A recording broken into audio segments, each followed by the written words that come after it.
Hi, and welcome to episode 21 of Tech Review. Every 2 weeks, we gather to discuss the hottest topics from science, technology, and innovation. And with me on camera 5, we have for the first time Alex. But Alex is actually a very quite, let's say, famous and successful podcast moderator with thousands of listeners, so she knows what she's doing. And on camera 4, we have, again, Vincent. On camera 3, we have Chris. On camera 2, we have Henrike. And this is me. Hi, Tarek. So, and of course, if you like what you see here on our podcast/live stream, you can, of course, follow us directly on our websites, ideasengineering.io and freetech.academy, or, of course, on our many social media channels. You can find the links in the description below or in the show notes on Spotify, if you listen to us.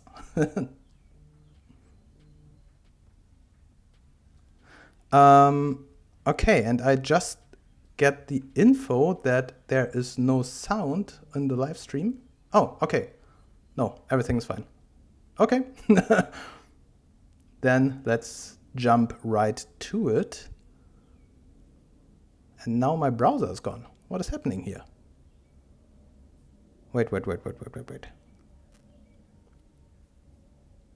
This. Give me 1 second.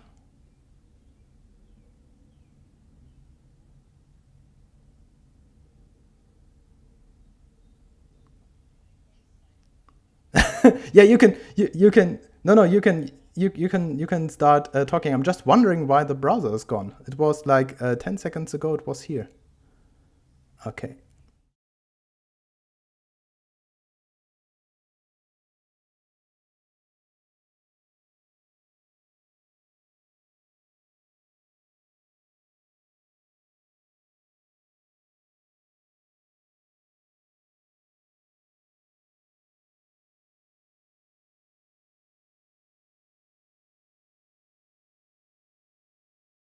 Okay.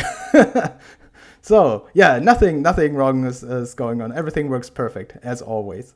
Yeah, okay, so let's jump right into the news. And today, the random generator tells me that Chris is going to start with an article that is called Just a Moment. I guess this is just from the scraper.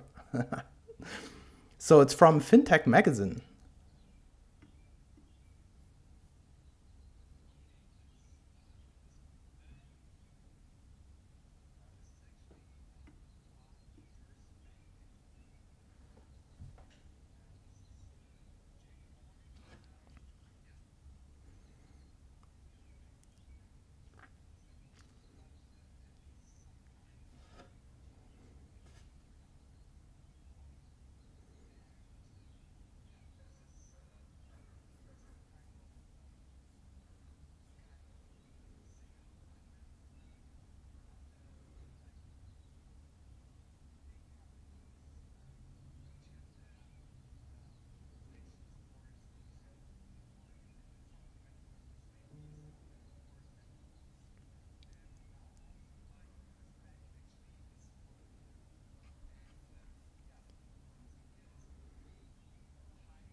volumes, then the creation of things, which also creates some kind of GDP. Of course, the owning of NFTs and the selling and buying of NFTs. And then they also tell about the experience that they that there are 200 strategic partnerships in Sandbox, for instance, already. And all this seems to be the big picture for them and a good motivation also to put their own lobby into, or their own lounge in this case, into Decentraland to check out what might happen and to be one of the first early adopters to put bank services into the metaverse, to be part of the movement from the beginning.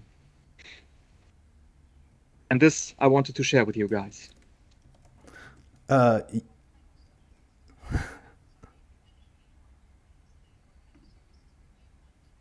Then in the metaverse, to have like a person to talk to if you have questions about your finances or your account or whatever, or just, I don't know. I mean, the cool thing about some of the metaverses we see today. I mean, metaverse is also like a term which is really like not really defined on the one hand, but really broad on the other hand, right? So what we are talking about here, when talking about sandbox and Decentraland, is mainly browser-based or desktop app-based, well, open games, right? So this will probably not be the metaverse in 1 year, 2 years at the end of all development. There's so much more development. Like for instance, the real world metaverse, which is something totally different, which is more like the mixed reality thing. But let's stay with the virtual metaverses. So what we have here, at least in the named ones, we have like some kind of social economics and economic circles, right? So you can really buy things. You can put your possessions or claim your possessions actually, like by putting that into the blockchain. So you can sell things again, being based on NFTs. All that, of course, is an economic circle, and that, of course, needs money or cryptocurrencies in this case. And all that together is something which usually a bank deals with, right? So they deal with possession, they deal with currencies, they deal with buying and selling lands and assets and based on NFTs. So what's ever behind that? And I think this is what they are looking for, what they are heading for, and where they see all the opportunities and the potentials for the future. I mean, if you just think about these spectacular sales like of $650,000 US for a boat in I think it was Decentraland, or was it Sandbox? I don't know. And the selling of a land which was like $4.3 million for virtual land. I mean, all this is money, and if that happens not just once but once more, then of course there's big money involved, and this is, I think, where a bank might be interested in. Yeah, I'm really curious to see if this is like now the start of a trend that actually all the companies are moving into the metaverse as they did in the past with the internet when this came up, or if this is just like a marketing gag because they simply want to be the first. Because I can totally understand that big corporations want to put their claim into their space. But I'm not sure yet how much value this actually brings, in at least in the scene that we have so far, which is almost exclusively gaming based. Yeah, as said. So this is the beginning, right? So, but I think it's quite cool actually, part of the whole movement from the beginning. I mean, if we see metaverse like Horizon Worlds, this is more or less, at least it seems to be quite different to what we see in these browser-based games, right? Yeah. So, and I mean, the only thing which, from my point of view, also like is so interesting in Sandbox and Decentraland is indeed this economic circle, right? That they really have the possibility to buy and sell assets based on NFTs with real money, with cryptocurrencies, and I mean, this will be developed on and on, also to other platforms, and then, yeah, that then will be becoming interesting and much more interesting. So what we see, as said, in the beginning, or is the beginning, but yeah, just being part of or being a pioneer in this new world, let's call it like that, from my point of view, can't be a mistake. And you're totally free to develop further from there. Yeah. I love that Alex is raising her virtual hand while we always just like fall into each other's words. Oh, especially because I can't see it. So in this case, it doesn't make sense. Please just speak up. I do have a question. Do they have walk-in registration with this metaverse JP Morgan Bank? I don't think so. I think you just can get in there. It's kind of a lobby, as said, or a lounge. So that doesn't sound like there's somebody checking your entry ticket or so. Since, as said, there is, from my point of view, as far as I got it, no service available yet, but it's a representation, and probably this is going to be developed. But this would be a great marketing gag to actually have people sitting there in this virtual lobby, like with a VR headset, and greeting people from all over the world who come in. So you have specifically someone who has been hired as a VR, as VR personnel, basically. There is. And did you guys just? Sorry? Oh, sorry, I'm getting too accustomed to blabbling already. Did you guys see that we had our first advertisement already within this session right now? Advertisement? For what? Yes. Vincent was And how much drinking did we get? Coca-Cola. Oh, okay. Like product placement. Sorry. Yeah, it's Gorilla. They paid me No, $1 billion. why? to No, I place like it here. that. Wait, let me add then to it. Let's see if I mean, our why business not? daddy is fine with this. We will see what Okay, happens. maybe let's jump to the next one. We have a lot of news to cover today. Like I see 13 articles. So the next one, from Chris. Oh, again. So Yes. which one is it? It's mixed. Mixed, yeah. This one actually is.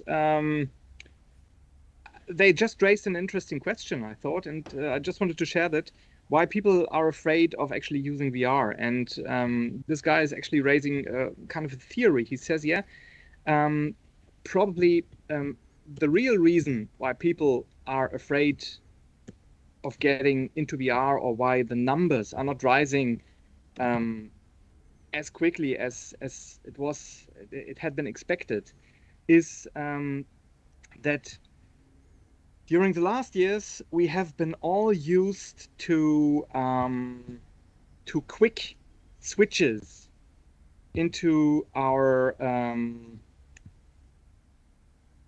sensing, right? So we switch from social media to YouTube, to whatever, to Twitter, to Facebook, back and forth and back again. And this guy has the idea that we are not used to actually concentrate and being focused on specific topics any longer. And he also cites a guy in his in the article, a researcher actually who wrote a book about attention, and that was the name. Cal Newport is the guy, and I cite that from there, and he writes that there is an increasing evidence that switching to the superficial, so is not a choice that can be easily reversed, right? So if they spend enough time in feverish superficiality, what I just tried to explain, like switching from one to the other, they permanently reduce the ability to concentrate at work. And this is what, so to say, is to be claimed here in this article, that people don't go into VR because they can't superficially switch from one to the other in VR. If you're in VR, you're being focused, right, on your VR scene. And since we had like a testing phase during last year, and we saw that too, right? So there were, most of the people liked when they went in VR, they said, wow, that's quite cool. You really can work here, focused on what you're currently doing. And there were also guys saying, yeah, but you know, when I'm in VR, I cannot like surf in the internet. I cannot write emails next to being in VR. And this is exactly the point. So yeah, it's a thought one might be worth actually thinking about it. Is that the reason that people do not want to go into VR, because it's just a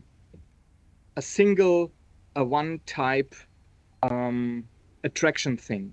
And yeah, I don't know. Might be a possibility. Yeah. No, maybe you guys tell.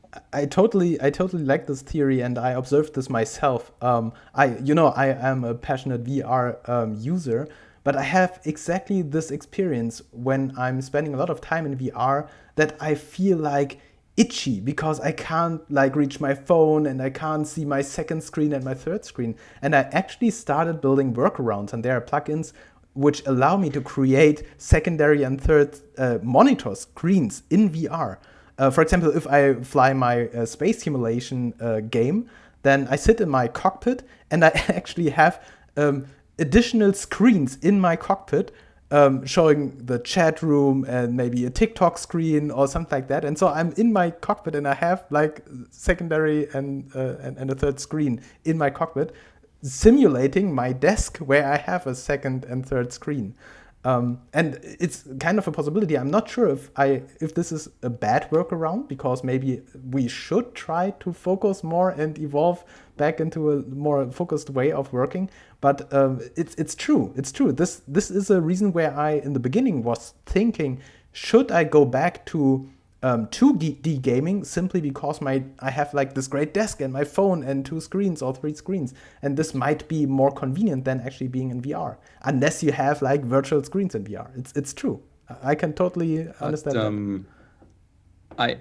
I think, Tarek, what you're describing. So first of all, I think the theory is interesting. I don't know if I completely go along with it, because I think, Tarek, what you're describing right now is exactly what the theory is mentioning. But in the end, I don't know if it's really fear, but because what you're describing right now is just a bad interface. So, because in my opinion, most people don't go to VR because it's expensive. The experience is mediocre at best. Yes, there are very niche-focused products which probably are better than the average, but still only worth to a handful of people who really are willing to pay the price for that. And so I don't necessarily know if the answer to the question why the numbers aren't rising that much is really some kind of psychological fear, and more because I think the answer also might be VR is just not ready, and VR is just not, the interface, the technology, everything is not there. I know that this maybe is not the answer to the problem. How can we make it better? That's on another, page of paper. But I think that the theory, I think it interprets a bit more into, we just have bad technology than there is to it. Yeah, this is exactly what the guy in the article says in the beginning, right? So that of course is the main aspect, but and he does not claim that, so to say, the theory is just the whole reason for what we are just discussing, but it might be a part aspect of why the numbers are not rising that much as it might have been expected. What I can see totally is that this is one more reason why AR will be much faster rolled out to the public and to everybody and to everyday technology, because of course we know not only the demand, but also of course the technology has to adapt. But I think that this is one of the reasons why AR probably will reach the end consumer market much faster than VR did. And probably the VR applications are more focused on a very specific target group, because this quality of being totally immersed in this virtual environment means being blocked out from all the everyday influences that I have.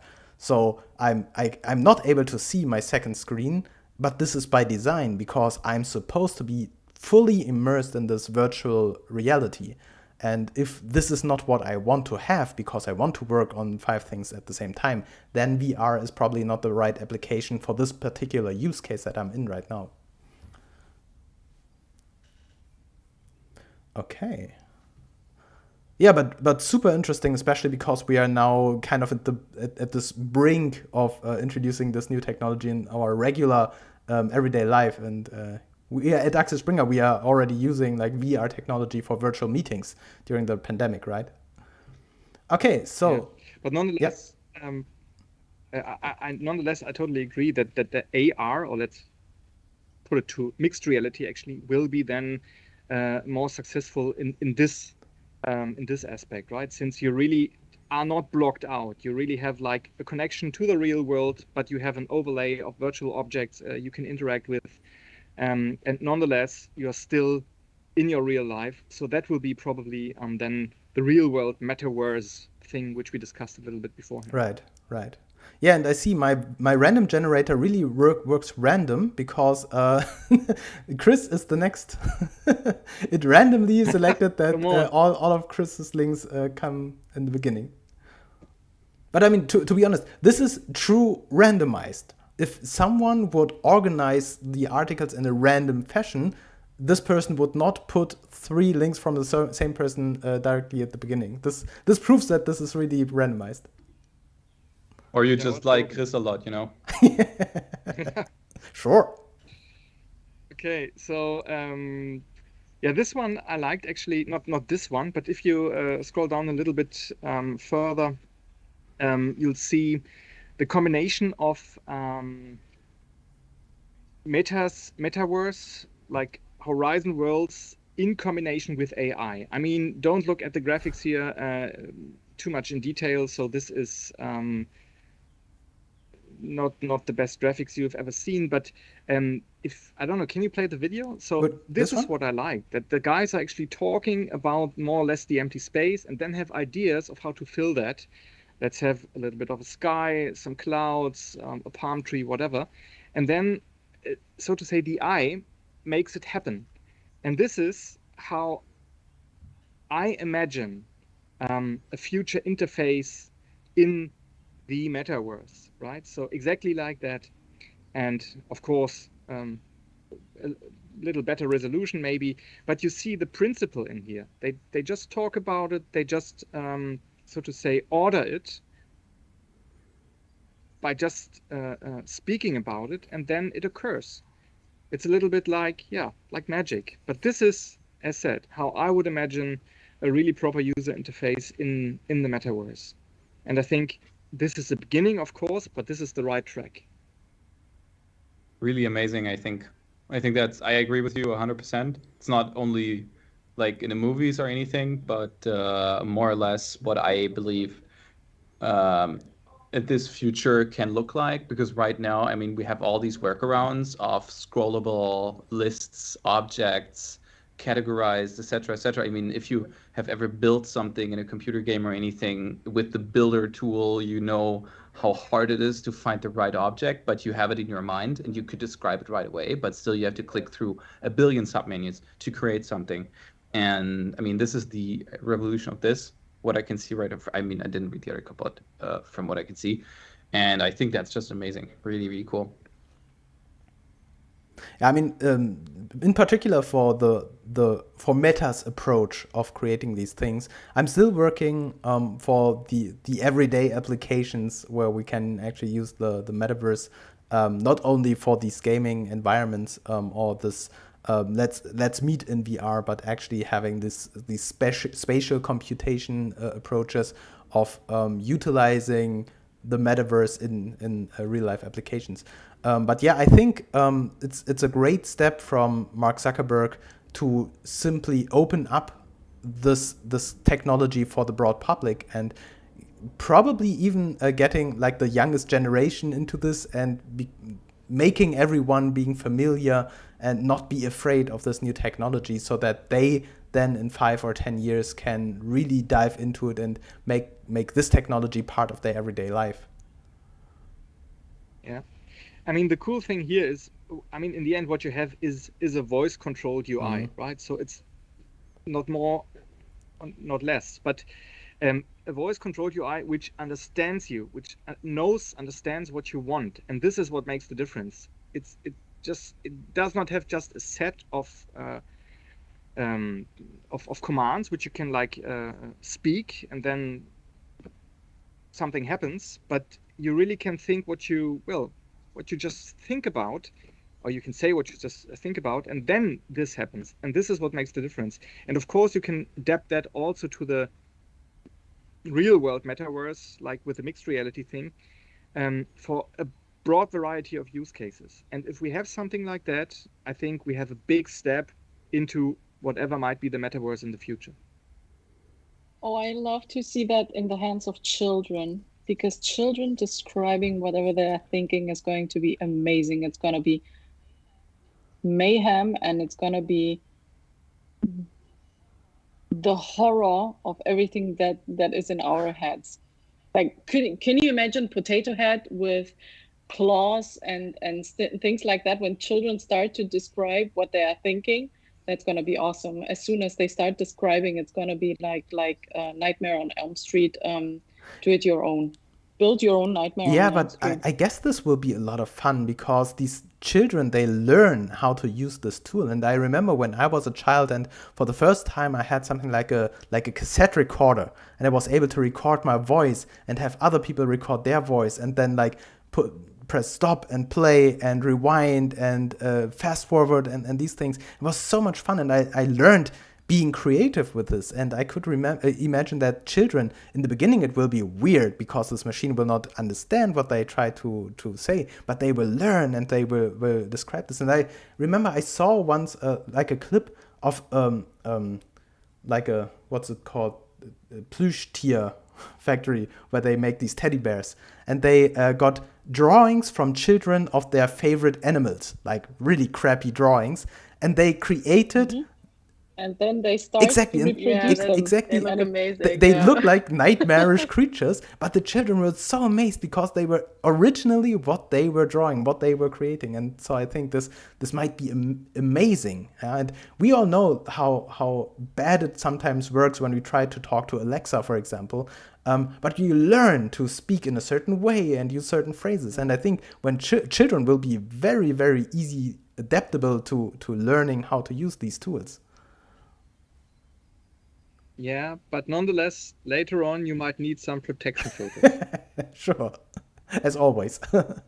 Yeah, but if you just leave them alone with the thing, I mean, protection filters in terms when adults are in there. But if you have a program where a kid just might, or a platform then where a kid might just, rather than drawing, start describing whatever he or she thinks, that's actually going to be, I think, a lot of fun. And I can imagine whole kindergarten groups working in there and starting to subsidize basically drawing by working in the metaverse or drawing in the metaverse. Hold your breath on VR protection from Meta. There is something coming up, I hope next, but we'll see.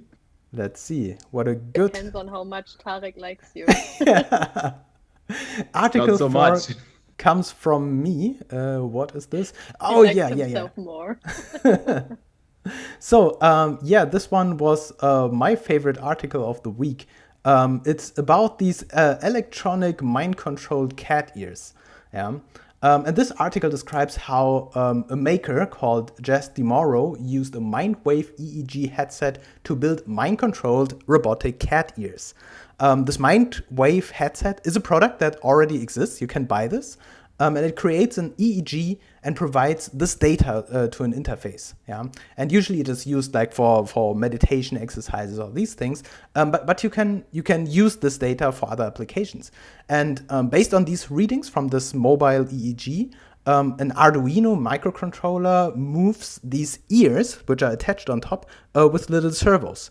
And the idea is whenever the wearer loses focus, the ears like drops to the side, like a sad anime cat. But when the wearer is focused and very concentrated, then the ears stand up again. And I love this article because it describes exactly in details how these ears were designed and how all the parts are working together. And of course, this is not really relevant for our business, but I love these approaches. I love it that Imagine we had those. Oh, it is. And you're losing the fear. You're losing the fear of building this stuff because usually you think you need to be like a rocket engineer to build these kind of toys, but you can buy all the components in the market somewhere with microcontrollers and even this EEG scanner. And there's also like a videos. These videos are not really great because they are not showing everything, but at least like a little bit, like this wiggling of the ears because she's focused right now. She's looking at something. Then all these drawings and. Okay, I need that for work. As soon as I enter the work building, the office, I want those because it's better than any lamp that we had on top of our screens to basically show that we're busy or not. Those are way more But like also if you talking to a colleague and you're not focused, like you're totally bored by what the other person tells you, he or she will at least realize like, okay, I'm talking to a wall now. She's not listening at all. Yeah, non-verbal communication, best idea ever. Right. That should be a mandatory gadget for all kinds of meetings, right? So you always can see if somebody's with you or not. Are you Or like, listening? Everybody's events asking, when how you are your put- ears? Yeah, like when you give talks and the whole audience is just like, no one is listening. You're like, okay, I should change my topic I lost and them. work on my presentation skills or whatever. Right. Yeah, but I mean, we are laughing, but For the ideation council works for the ideation council as well. I mean, but totally serious.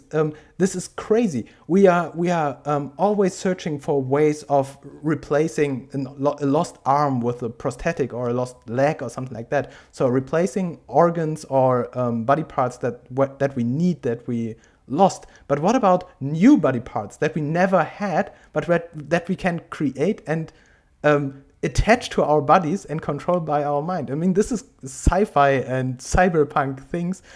But why not?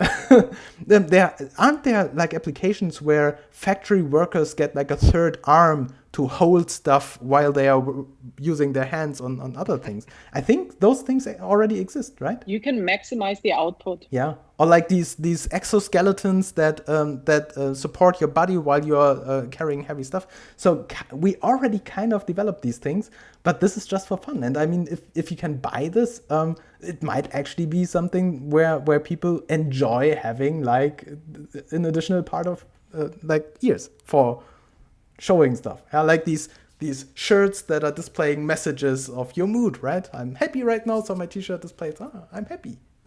Or I'm disgusted, so it says, go away. Yeah, I wouldn't buy the ears actually, Westworld but did it first. I would buy the exoskeleton. I would buy them all. What can I JP my money to JP Morgan to?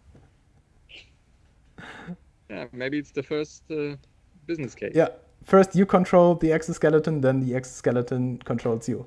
It's the plot of Spider-Man 2, right? Brave New World. Okay. Vincent, you want to say something? No, it was a dirty joke about tell body you about parts this that article. work on blood pressure and how we can, replace them and connect them to an EEG. Well played. Exoskeletons, right? And with this, we come to Vincent first thing. Ah, yes. See? Parental control. Really close. Now it makes sense. I'm sorry. So, it is actually an article about Meta or Instagram, specifically adding a new parental control center to the app. And, it works on Instagram, but it also works for other Meta products such as VR. And that is really interesting due to the talk we had before. First of all, to the Instagram part of this, it is actually something that Instagram has for quite some time now. They used to have it. They removed it from the app. They re-added it in December. Now they have the center where you can see what your kid is doing, how long it's been on Instagram. You can set the hours. You can also see who's following your child, and the other way around. If your kid reported something, you will see that, all of this stuff. It's really, really interesting. And I think this is really, really important for children, for parents actually, to control what their kid is doing on Instagram. And there will be more features added in the future. But this is also now, and that is like the bigger update of it, actually, / with the redesign of this whole concept, but the features were there before, is that is also now available for Quest, for Meta's VR solution. And this is really fundamental stuff. You can connect the account of your child to your account. More than one parent can now review what they're doing, this kind of stuff. But looking at where Meta is heading, this is really, really important and really interesting, because we usually, when you look back, we usually did it the other way around. We had the platforms, and we had bad experiences probably with children abusing these platforms or other people abusing these platforms with children. And now we're doing it the other way around. We first have the parental control while we're or not first, but we're having the parental control while we're designing this. And I like that approach very, very much. So I'm not saying every feature is great. I'm not saying there's not a lot of work to be done, but all in all, I think it's very, very interesting. And again, very, very necessary, especially for something like VR. Oh yeah, one of the biggest features actually available right now for VR is that right now what you can do is you can connect your headset to your computer and you can see what's going on your computer. And parents now can turn this off so children can really, experience what they have on the Quest, what's controlled by the parents, but they cannot do whatever they want on the web / with the site loading. Very interesting. Yeah, totally makes sense. And it probably removes this fear of this technology where they say, okay, my child is not allowed to go on the internet or like on Instagram or VR because we do not know what crazy things they are doing there. And this way, it's like a controlled entry. And this way, it's very, very smart from Meta to introduce this, to open up for a very broad, way broader audience and not only like 18 plus. And especially because we are focusing so much on games, the target group, which is not of a legal age yet, is probably very, very important. I think. Did they mention in the article what other features they want to release soon? Like you just mentioned, there will be more features coming. Yeah, so they're connecting parental accounts to the children accounts. They're looking more into what friends you have on Quest, and also what you're actually looking at, because that is also another very interesting feature. I actually don't have the technological background to explain this, but I mean, we still know that even with this parental control, one of your followers could be, I don't know, predator or somebody. Just as a bad example. For Quest, this will look differently because with an AI, it is potentially, I don't know if this article particularly says it, but with an AI that learns what your kid is seeing, it potentially can also block content from it. And that is a feature that, well, on the one hand, is very interesting. On the other hand, of course, very dangerous, since it's, reality altering in some kind of way. Okay. If there are no other questions, I jump to the next one because the time is running out and we have still so much to cover. Yeah. Oh, Vincent. So yes. The random generator actually knows like consistency. So this, I'm going to make it quick since we don't have that much time. So Chrome OS, you all know it for Chromebooks, and one of the biggest problems with Chrome OS actually is that their gaming, it's very limited. On the other hand, do you really want to game on a Chromebook? I don't know. Usually right now Chromebooks are for the educational market, which means that the quality actually is, mediocre to low. The products there aren't that great. There are expensive Chromebooks, let's say from, I don't know, a few major brands, but still, kind of a question.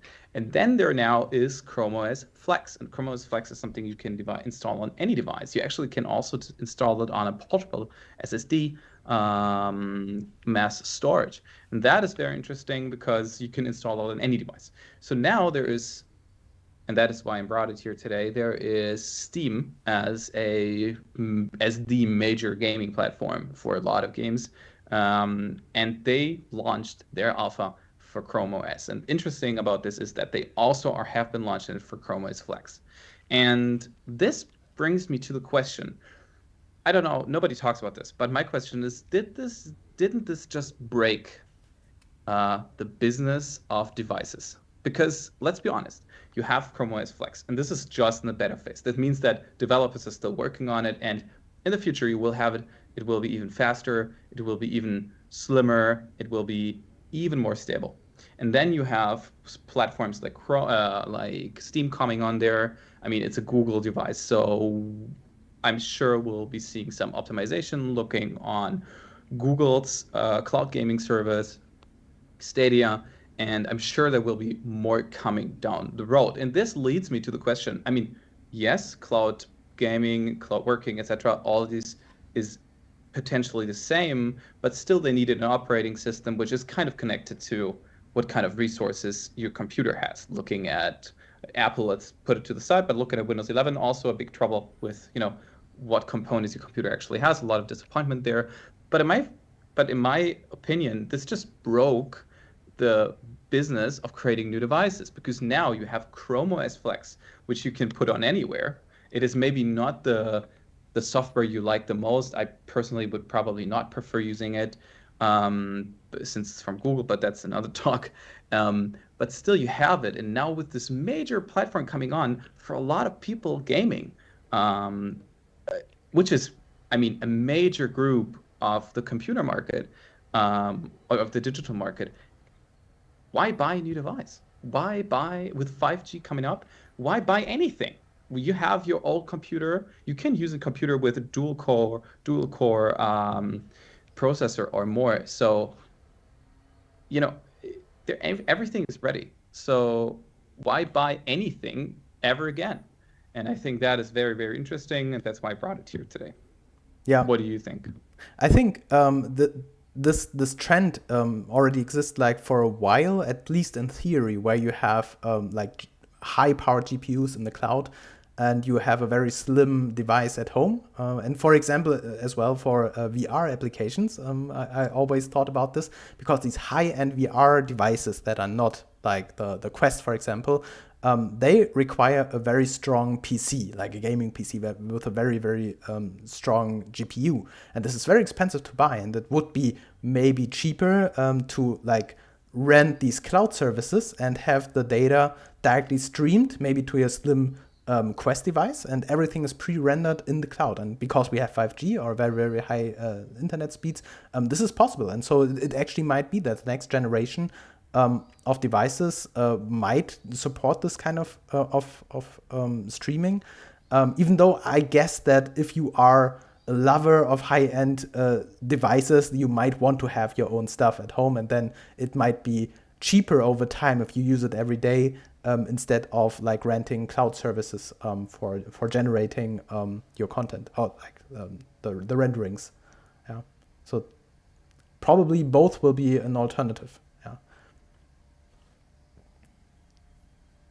Okay. I think one other very big aspect is that security is always connected to what kind of software you have, but with Chrome OS Flex, or software is comparable to this, not existent, but probably will be.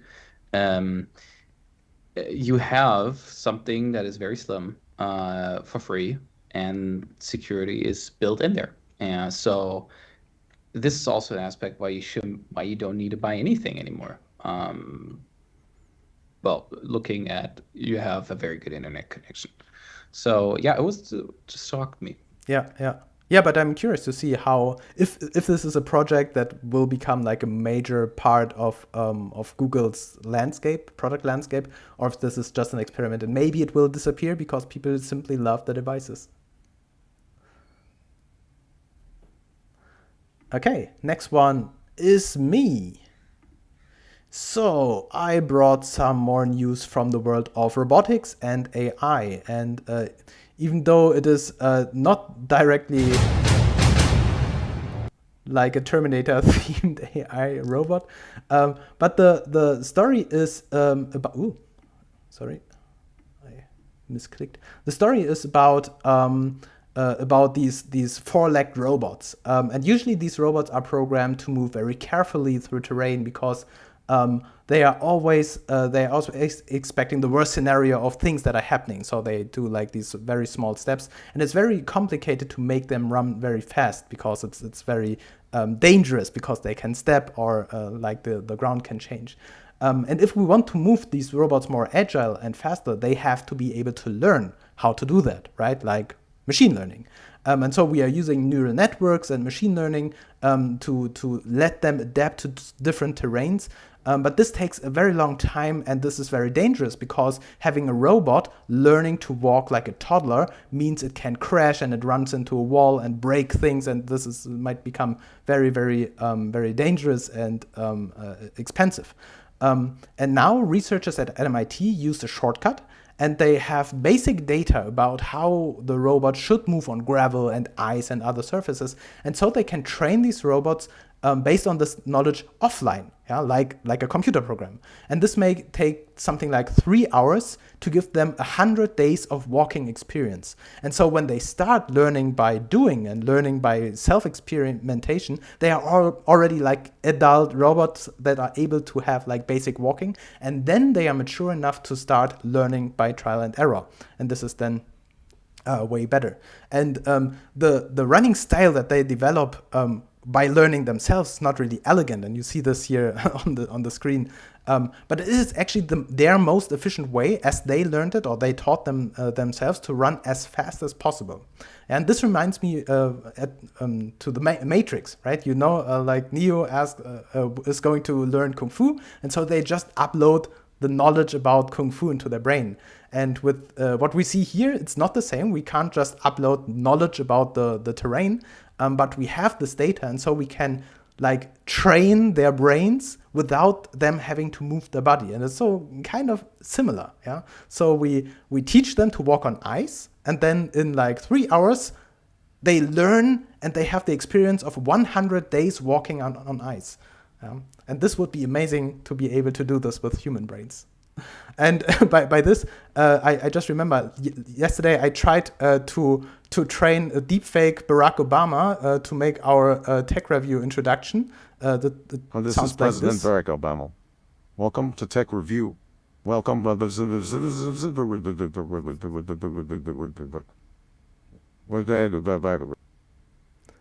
It did not work very well. But the beginning was it looks kind like of, trial and error, huh? Right, exactly. So the first words were kind of okay, but then he got a stroke or something. So yeah, I hope that the Basically, killer robots are... the video that you have in the article just with yeah, kind of. Yeah, so as long as they are not armed, it might be not that bad. Yeah, and if you're interested, go into the article. There are some more videos about how they learn it. But it's great. It's like a great merge of robotics and our skills of training neural networks with synthetic data or data that we actually collected from other robots to prepare new robots to what is going to come. And so we do not have to really train toddler robots who don't know anything. And here is where it is directly connected with Terminator robots and future, since, well, I mean, if they learn with that pace, with that speed, and can move like this guy on every kind of terrain. So, well, just put that into a, well, self-controlled, standalone, equipped with lethal weapons Terminator. Well, then you go for it. So we have the connection.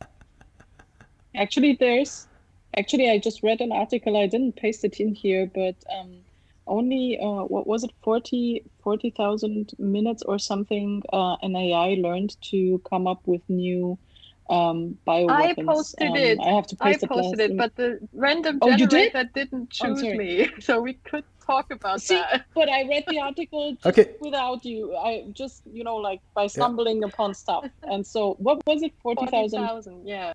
Then hold in just 6 hours. Yeah. Then hold that thought. The random generator says first Chris has to present his fourth link.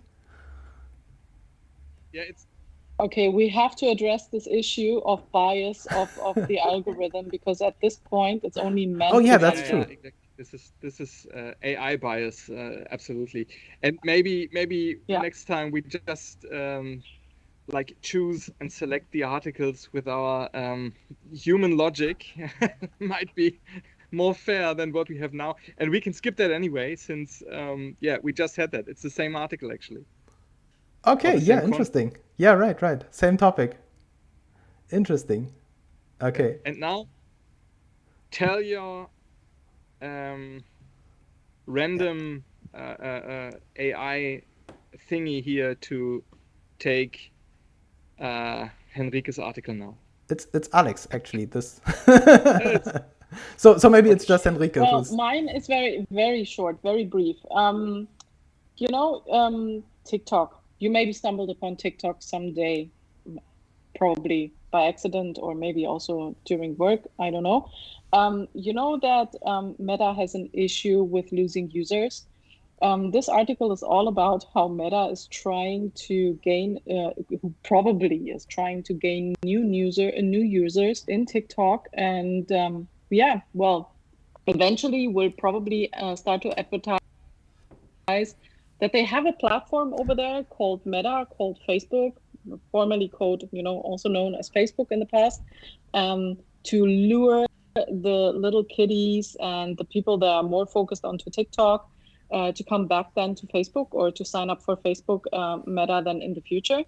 It's more of a fun article because it's a lot of, it's more a hypothesis that Facebook is trying, or Meta is trying to lure people from TikTok back then to the other platform. But does TikTok have an account on Facebook, and does Instagram have accounts? When you start having accounts all over the place, especially for the corporate accounts, it feels like you're moving not just in a bubble. The bubble is getting even bigger because everyone is having accounts with everyone. It's like this Big Brother house from the 90s. I think you can relate. Maybe some of you can relate, the ones who smile now. Yeah, well, everyone is signing up with everyone. Is the political correct? But it makes sense. For the young generation, TikTok is the big trendsetter, and Facebook is something for old people. And so they have to place themselves in these other realms, right? Totally makes sense. Even though, as you said, nobody actually knows what they are doing there. Why would you even... Yeah, but even if I stumble upon the Facebook account on TikTok and it doesn't post anything yet, it doesn't like anything yet, so there is no interaction. Why would I have an account without any interaction at this point and hope for the best? Maybe they were just because scared. As soon as I start advertising, maybe they were just scared that the name got lost. That is a true thought. Yeah, well, like I said, it's more hypothesis than truth. In this article, but it's fun to start thinking about it. So I will subscribe to them because now I'm curious. Are you on Facebook? No, I'm on the Facebook account. So you on use TikTok.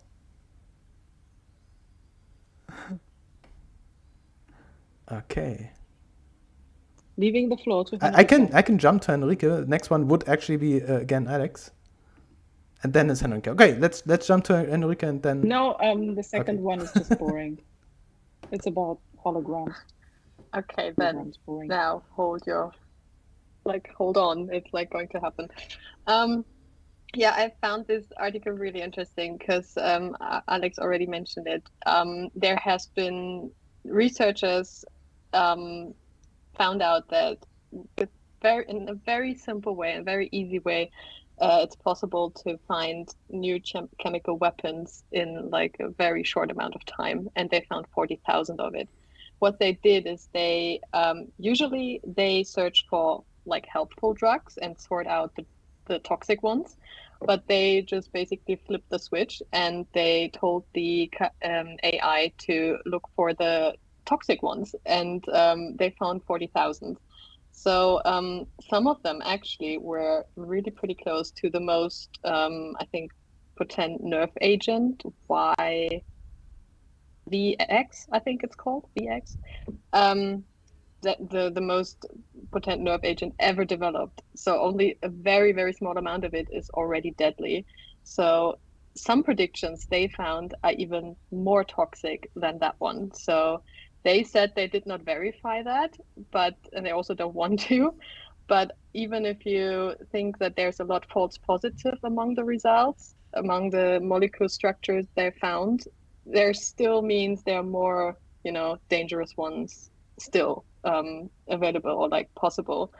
And they know that they were on the right track, somehow in quotation marks, because some structures that the AI found were actually chemical warfare agents that have been generated by the model, although the model did not know about that or was not trained on those, but it found it themselves. So the concern they in the end had was how easy it was to do this, because the data sets for those toxicity structures and molecules you can download them for free, basically.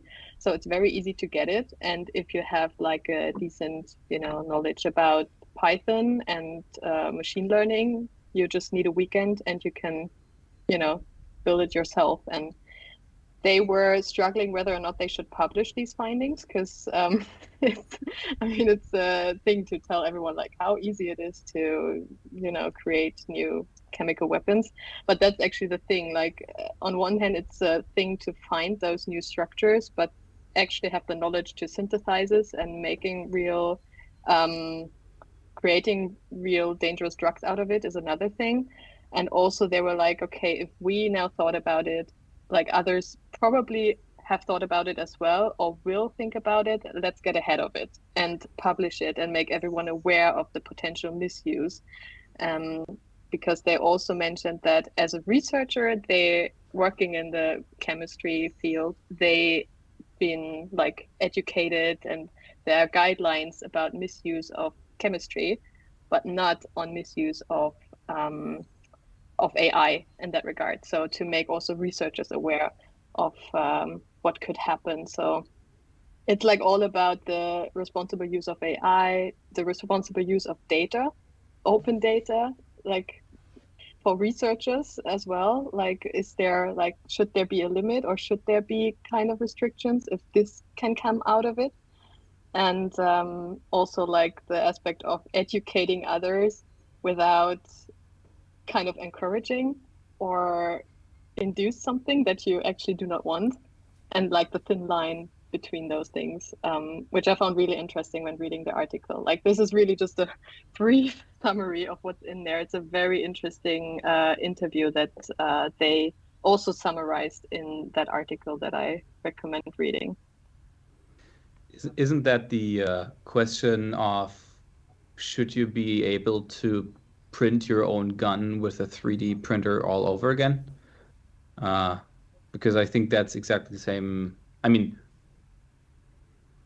problem with warfare, and that you can produce anything actually with a 3D printer or something like that, and how AI should recognize this or not and block you from doing this or not.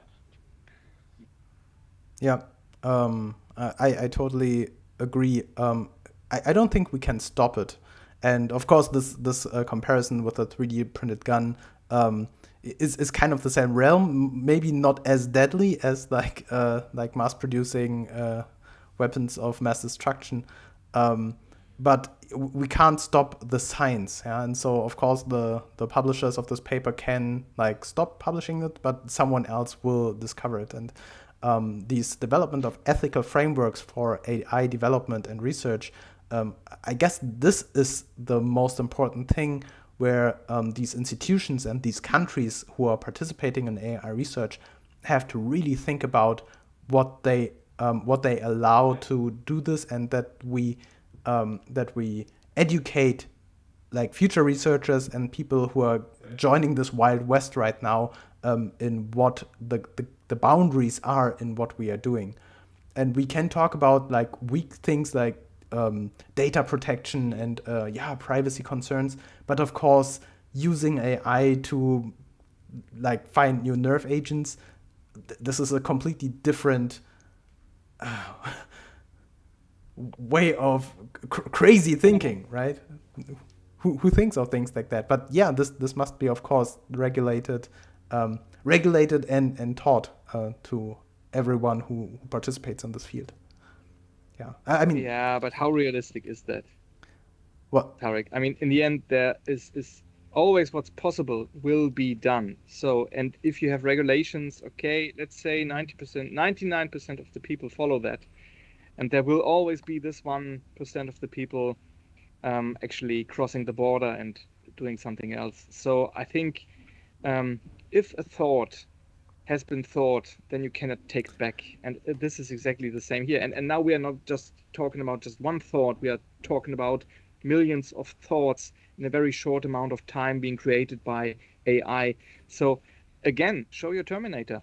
This is sooner or later when, here we go, when AI, so to say, will terminate the species sooner or later. Maybe not directly, maybe just indirectly, like by being used in a, well, improper way like that. But yeah, but it's... Thanks, Enrico, for the article, by the way, at the end of the session, so it makes me sleep probably much better You're tonight. welcome. No, but, go back to the cat ears. Go back to the cat ears. But the question indeed is, having like developments like these, question is, does anybody believe in the in that our species will be living like for the next 100 years, or is that endangered? And well, that makes me at least a little bit nervous. Yeah, but I think the question is of legitimizing this kind of research. And if you build like a killer robot and he shoots someone, you could always say, it wasn't me, it was the robot. It's not murder, it's an accident. Yeah. But our ethical frameworks and regulations and laws need to address that and say, okay, if you build this killer robot, you are responsible for its actions.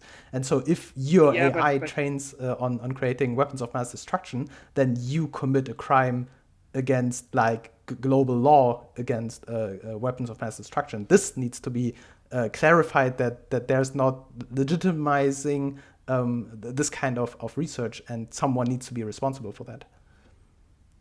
Who is exactly someone? But maybe someone doesn't care. I mean, who is we? Who is our responsibility? What does it mean when you say global law? I mean, we see that nowadays, right? There's always people who don't care. And so if you just, it just needs one person who doesn't care. And if they go for it, then, well, all the rest will suffer. So that needs more than just regulations or global regulations. Yeah, but that's the only thing that we have. I mean, we can't really... Yeah, but it's not enough. Yeah, right. What more do you want to do? Anywhere it will be built. We say something is unethical in Europe, it's going to be happening in China. The other way around. You cannot stop this. The only thing you can do is put up regulations and then say something like it is unethical to do so. Otherwise, this is exactly the problem of freedom with technology and freedom with AI. Still somebody will be able to do it out of their home because they're just a good coder or something like that. Tarek is right. That's the only thing we can do.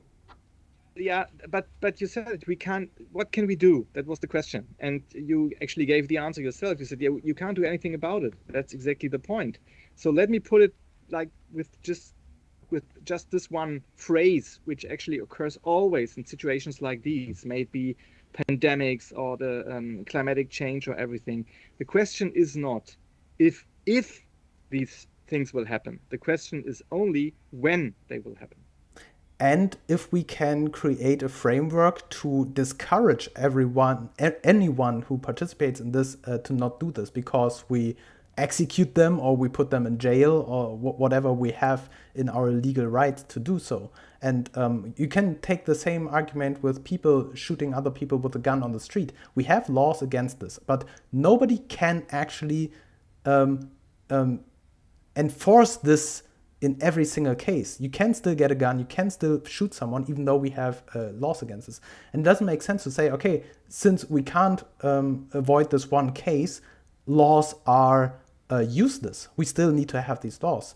And of course, even if we have laws like from the United Nations or something against weapons of mass destruction, even if we can say we can't really enforce this, we need at least introduce sanctions and global measures that discourage things like that and try to make it as hard as possible, even though we can't really avoid it completely. I totally agree. I didn't say that we do not need these laws. I just say that in the end, the efficiency will not be 100%. Of course, yeah, that's true.